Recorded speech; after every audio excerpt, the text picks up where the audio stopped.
ফ্যাসিবাদ নিরসনে জামায়াতের ভূমিকা দেশ ও জাতি মনে রাখবে। জাতির আকাঙ্ক্ষা পূরণে জাতীয় ঐক্যমত্য কমিশনের প্রচেষ্টা অব্যাহত থাকবে।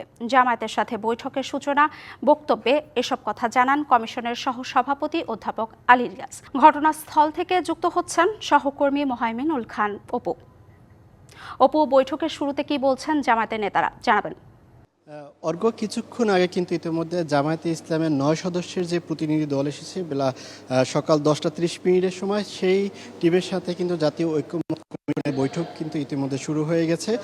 সূচনা বক্তব্যে কিন্তু জাতীয় ঐক্যমত্য কমিশনের সহসভাপতি আলী রিয়াজ তিনি জামায়াতের প্রশংসা করে বলেন যে তারা জুলাই অভ্যুত্থানে যে আন্দোলন হয়েছে সেই আন্দোলনে জামায়াতে ইসলামেরও ভূমিকা ছিল, সেই প্রশংসা তারা করেছেন। পাশাপাশি যেটি বলছেন যে তাদের কাছে জাতি যে প্রত্যাশা করছে সেই প্রত্যাশা পূরণে একটু সময় লাগলো, কিন্তু তারা সেটি পূরণ করতে চেষ্টা করবে।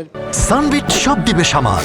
সানবিট ম্যাজিক প্রেস ডিশওয়াশিং এর মাথা ঘোরানো সলিউশন। তাদের উপরে সময়ের যে একটি চাপ, সেই চাপটি কিন্তু তাদের রয়েছে। এরপরে জামায়াত ইসলামের পক্ষ থেকে নায়েবে আমির জনাব তাহের তিনি কথা বলেছেন। তিনি গণমাধ্যমকে বলেছেন যে তারা এমন একটি নির্বাচন চায় যে নির্বাচন শুধু বাংলাদেশে নয়, দেশব্যাপী একটি নির্বাচন হবে যেটি সুষ্ঠু, স্বচ্ছ, জবাবদিহিতামূলক নির্বাচন হবে, সেটি কিন্তু তারা প্রত্যাশা করছে। পাশাপাশি এই বৈঠকে যেসব বিষয়ে আলোচনা হতে পারে, যেসব বিষয়ে ঐক্যমত হয়েছে অন্যান্য রাজনীতি দলগুলোর সাথে, তার পাশাপাশি যেসব বিষয়ে দ্বিমত রয়েছে এবং আংশিক মত রয়েছে সেসব বিষয় নিয়ে কিন্তু আজকে আলোচনা হতে পারে বলে আমরা জানতে পেরেছি।